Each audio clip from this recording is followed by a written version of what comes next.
I've got about apparently 5 or 6 minutes to say the most useful things I can think of. I'm going to do my best. Um, the uh, it was suggested that I distill things down to three items. I think I'll go with four, and I've tried. I think these are pretty important ones. Some of them are going to sound like, well, you've heard it before, but it's worth re-emphasizing. I think the first is you need to work, depending upon how well you want to do, and particularly if you're starting a company, you need to work super hard. So what does super hard mean? Well, when my brother and I were starting our first company, instead of getting an apartment, we just rented a small office and we slept on the couch. And we showered at the YMCA, and we're so hot up we had just one computer. So the website was up during the day, and I was coding at night, 7 days a week, all the time.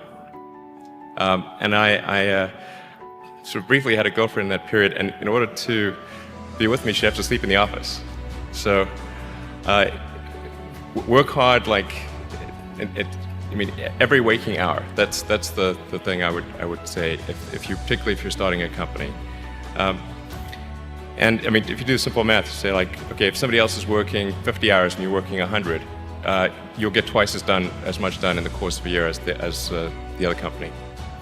The other thing I'd say is that if you're creating a company or if you're joining a company, the most important thing is to attract great people. So either join a group that's amazing, that you really respect, or if you're building a company, you've got to gather great people. All a company is a group of people that have gathered together to create a product or service. And so depending upon how talented and hardworking that group is, and the degree to which they are focused cohesively in a good direction, that will determine the success of the company. So do everything you can to gather great people if you're creating a company. Then I'd say focus on signal over noise. A lot of companies get confused. They spend money on things that don't actually make the product better. So, for example, at Tesla, we've never spent any money on advertising. We put all of the money into R&D and manufacturing and design to try to make the car as good as possible. And I think that's the way to go. So, for any given company, just can keep thinking about, are these efforts that people are expending, are they resulting in a better product or service? And if they're not, stop those efforts. And then the final thing is to sort of don't just follow the trend. So you may have heard me say that it's good to think in terms of the physics approach of first principles, which is, rather than reasoning by analogy, you boil things down to the most fundamental truths you can imagine, and you reason up from there.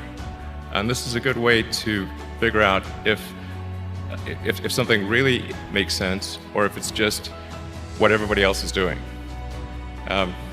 It's hard to think that way. You can't think that way about everything. It takes a lot of effort. But if you're trying to do something new, it's the best way to think. And that framework was developed by physicists to figure out counterintuitive things, like quantum mechanics. So it's really a powerful method. Anyway, so that's, and then I think that the final thing I would encourage you to do is, now is the time to take risk.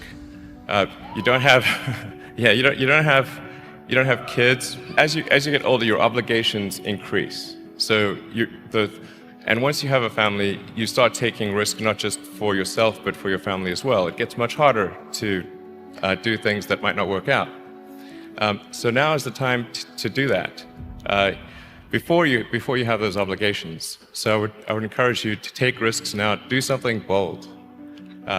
You won't regret it. Thank you.